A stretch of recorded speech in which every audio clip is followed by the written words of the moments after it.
njengabantu abafumana umusa, njengabantu ngelinye ilanga bathi wena Jesu ngiyobambelela noma kuyehlela noma kuyenyukela, sithi thina impendulo isezwini. Angihambi ngedwa ke e-studio sekuvesane kwashisa umlilo waseshilo, ngiyawuzwa njengamanje nayintokazi njalo mangabe sifaka lo yamkhuleko logijima negazi lovusa izinto kunyakaza ingane eswini, bayangibuza abanye bathi ubani lo suke ekhuleka. Ngimphethe qathatha namhlanje ula e-studio duze kwami. Sibingelele ntokazi, sibingelele mama uNondu wakashange, uvela laphana ebandleni iFaith Life Kingdom Church bakaSanti ngokukhonza into Jehova kuphathise. Mhlanje unethuba lokuthi ukhulume nezigidi zabantu, ubanikeze lento uNkulunkulu akunikeze yona. Uma ngabe singena nje ngithi sithini kubazalwane, uNkulunkulu wathi ma ngifuna ukuthi namhlanje lempi obhekene nayo akusiyona eyakho. Ithini into abalaleli bethu bangenile kusukela siqalile uhlelo bazisho inkinga ababhekene nazo, bayabhala ku Facebook na ku Instagram basho inkinga ababhekene nazo. Uthi wena uzomemezela namhlanje kuKhozi FM ukuthi mzalwane mlaleli, lento lempo obhekene nayo akusiyona eyakho. Uthini Nondu balaleli?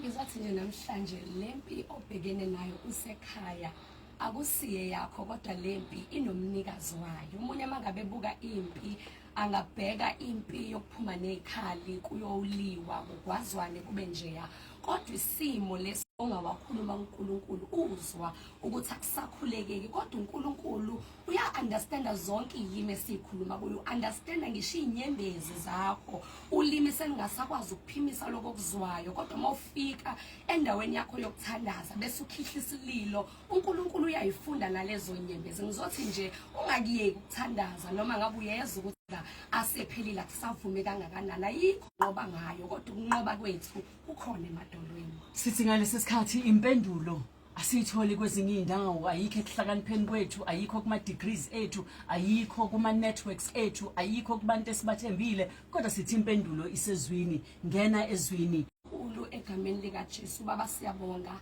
egameni lika impendulo zonke ezikhona. Khuluma Nkosi ngezwi lakho namhlanje, kube usizo kulowo olalele namhlanje ekseni ngegama lika Jesu. Amen. Amen. Incwadi yethu namhlanje sizophuthuma nje lapha ya emakhosini okuqala uchapter u17, sifunda uverse 12 size siyogcina kuverse 13.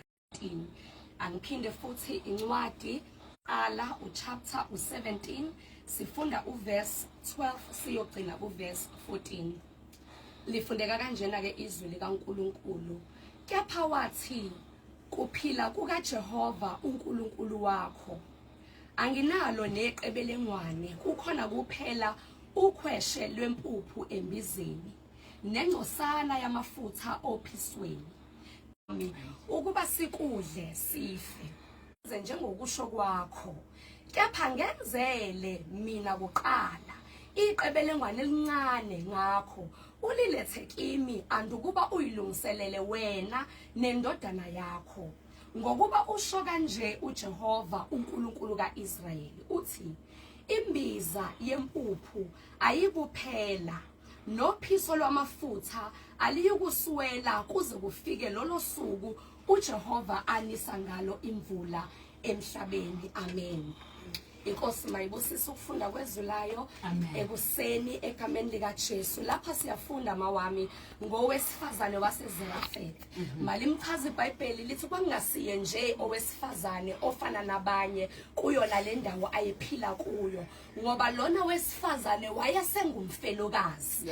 Ebufelokazini bakhe kushuthi wake waba naye umyeni, naye ayakwazi ukuthi akhale njengabanye omama mangabe isimo sesingasahambi kahle la lana ekhaya ngokuthi umthwalo mangabe sewuqala sewubanzima naye akwazi ukugijimela kubaba ayothi baba lekelela nazi izinto seyingasahlangani sokwenze njani. Kodwa manje lithizwi wayesengumfelokazi lo mama endaweni embethe usizi lokuthi ufelwe ngumyeni. Ngaphezulu kwalokho lo mama unendodana lana embhekile ukuthi yonke into lapha edingakalayo wena ma esengisele nawe okumele ukuthi konke esikufunayo kube nguwe osondayo ngakho. Manje ke lithi ke iBhayibheli lo wesifazane obekade engumfelokazi kwafika isikhathi ke manje sokuthi abehamba nabantwana bambhekile kodwa manje sekusendlala esimhaqile.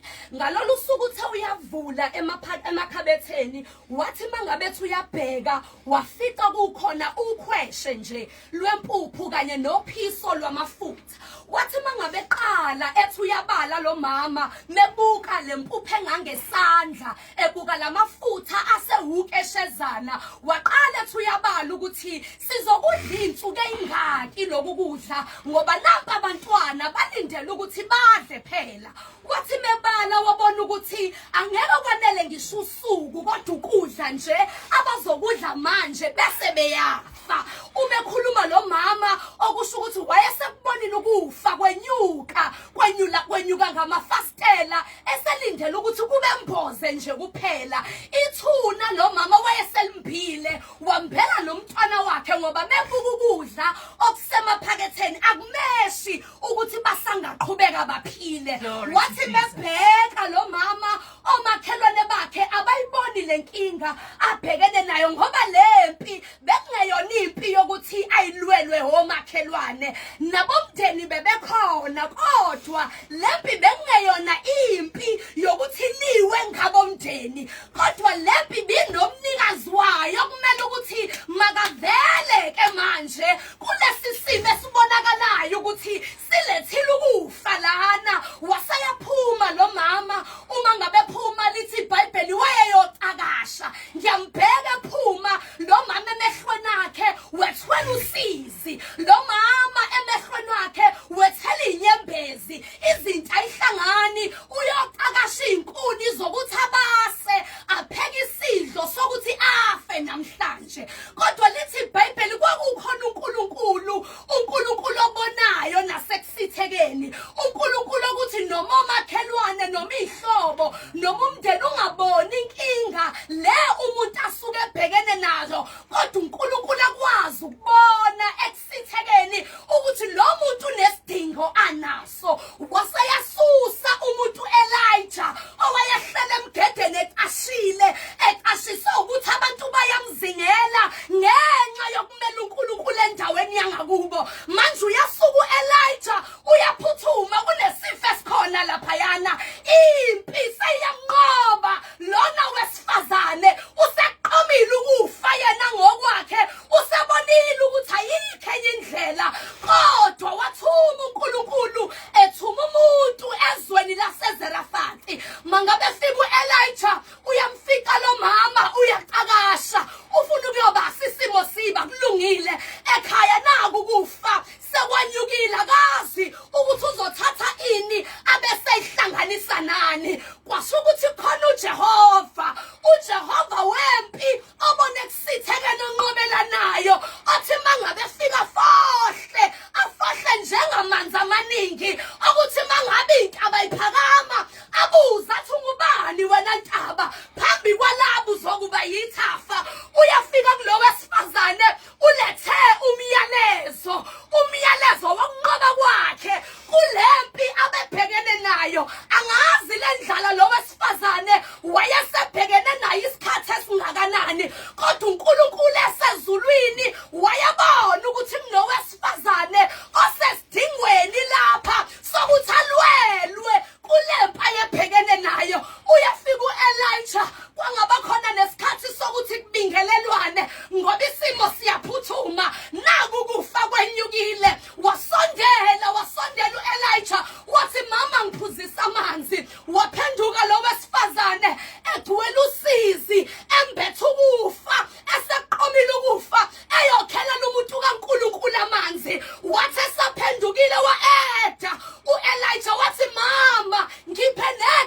ngwana lesinkwa waphenduka ke manje umama ngoba kwakungathi uyamthuluka uma ngabe funa iqebele ngwane lesinkwa ngoba kanalo ngisangamnika lona manje noma bengalinda futhi uElijah abengeke aze abe nalo ngoba kusala ukhweshe lokuthi adle nje ebese yafa kodwa wathi ngize nomyalezo kuwe namhlanje uNkulunkulu ngethumile uzothi ngikutshela ukuthi lolo khweshe lempupho nalawo mafutha awayiki kuphela kodwa qala ngami kwakungathi uElijah awumbhekele uNkulunkulu ukuthi angenqabe yini nale meko obhekene nayo ngizothi ukhona uJehova onguJehova wempi ngizothi ukhona uNkulunkulu olwela nayo uNkulunkulu onqoba nayo ovula la sekuvalwe khona la ingekho impendulo yena uyimpendulo uJehova wamlwela uDavide ngelinye ilanga lithi izwi likaNkulunkulu uGoliath wayeyidelela impi kaJehova kodwa wafika uDavide egcwele amandla emazi uNkulunkulu wakhe wathi bheka wena uza ngengcula uza nangomkhonto kodwa mina naku ngiyeza ngiza ngegama igama likaJehova amadoda amadala elokhu ehleli emsaba uGoliath kodwa kwasumuntu umuntu owaziyo amandla kaNkulunkulu umuntu owaziyo nomlando akabhinqa amandla ngoba nakuyena kusandenzeka. Yebo. uNkulunkulu obona ngisho ekusithekeni noma ungasabikela ngomakhelwane abantu bengasayibonanga indaba yakho kodwa amagawo yakhe ekhaya la usondela khona uzombiza uNkulunkulu kuyo yakhe indawo namhlanje la nihlangana khona noNkulunkulu ukuthi izinto masengasahlangani ugijimele khosombeni lakho uzothi inkosi bona phela manje nasi isidingo senyukile ngoba uNkulunkulu ohlonipha indawo. Wow. Hallelujah. Zuzu Nesishiyagalombili emva kwehora leshumi sinyukela eShilo ngalesi sikhathi nondugu thatha nanzi imithwalo yabalaleli. Jesu wayithwala isiphambanweni wathwala izono zethu namhlanje ngithi anyuka nyukela izwi lakho alinyukele endaweni engcwele silethe nazi ikhalo nazi icelo nansi imkhuleko nanka amathemba nanka amaphupho abantwana bakaNkulunkulu abalaleli balolu hlelo bathi abanalo elinye ithemba kodwa bathemba uJehova ophilayo sicela sikhuleke nje sisi sinyuse nansi izicelo zabantu. Haleluya. Ake sikhuleke sisemakhaya uqoqe izingane zakho uqoqa umndeni wakho siyakhuleka manje siseShilo phambi kaNkulunkulu baba ongcwele egameni lika Jesu Kristu waseNazaretha nampa abantu bakho Nkosi eindaweni zonke abakuzo uNkulunkulu wethu ongcwele beza kuwe alisekho elinye ithemba baba wethu onamandla wonke abangakhala kuye abanaye nomunye uNkulunkulu abangambiza uma bengabizi wena osinikezile ubufakazi bokuthi unguNkulunkulu ongahluleki bokuthi unguNkulunkulu osinqobelayo osilwelayo izinto zonke ezimelene nokuphila kwethu ukhuluma noJehoshaphat ngelinye ilanga uthi lempi akusiyo eyakho okwakho ukuzihlela bese uyabona ukulwa kukaNkulunkulu ekunqobela namhlanje siphambi kobuso bakho baba wethu onamandla naloya mama naloya baba naloya sisi naloya bhuti ophelelwe yithemba osebona ukufa kuyimpendulo yokuphila kwakhe sizothi wena Nkosi amayo umela umuntu mana uNkulunkulu wethu onamandla wonke nalaba bantu baba wethu ongcwele abethembayo igama lakho baba wethu onamandla onke ababongayo umusa wakhe ekseni uNkulunkulu wethu onamandla wonke abanye baba wethu ongcwele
Jesu. Glory, Karabasha tayabasa. Helabayando shekepeya. Ulabasebeyenteya. Elimasha kabayonte. Kelabashikapaya. In the name of Jesus. Siyathandaza uNkulunkulu ongcwele. Simine indawo ezahlukene namhlanje ekseni. Size eShilo lapho impendulo zonke zikhona, lapho ukunqoba kukhona, lapho kushiwa khona konke okwahlulayo egameni lika Jesu. Sembatha ukunqoba sisakule ntaba yaseShilo. Asibuyele emuva sifana. Wena uNkulunkulu lusizo lwethu. Halabasha mayando elabayanda babasheke elabosika mayando shaya. Phakame ekseni uNkulunkulu wethu ongcwele. Phakame ekseni dwala laphakade. In the name of Jesus we pray. Oh, hallelujah, hallelujah, hallelujah, Lord. hallelujah. Thank you. Siyabonga ekseni ngikholwa ukuthi imthwalo bayayizwa isuka abalaleli bethu. Ngikholwa ukuthi njengoba ukhuleka uzukhulekela nokuthi kubuya amandla okuthi bakwazi ukuzikhulekela nabo emakhaya. Siyabonga kakhulu umama uNonduwa kaShezi eFaith Life Kingdom Church kwaSanti, kanti yena usuka lapha yana endaweni yakanyuswa. Ukhona kuma social networks? Utholakala kuphi, ungubani khona? Ngikhona kuma social networks, ngiyatholakala lapha kuFacebook. NgiwuNonduwa Shezi nje khona uzongibona. Ngiphinde ngitholakale na ku WhatsApp. Ngingayidedela khona inamba lana ithi 073 635 9895. Siyabonga kakhulu sisi, sibonga nje ukuthi sikuthole ngoba besiloku sivula ngawe njalo kulolu hlelo size sikuthole namhlanje. Hayi eShilo mama lapha ekhaya viva viva viva siyeShilo no mama ngeMother's Day live la okhosini bazobe begcwele omama benyathela la ka SABC sithi siya eShilo no mama.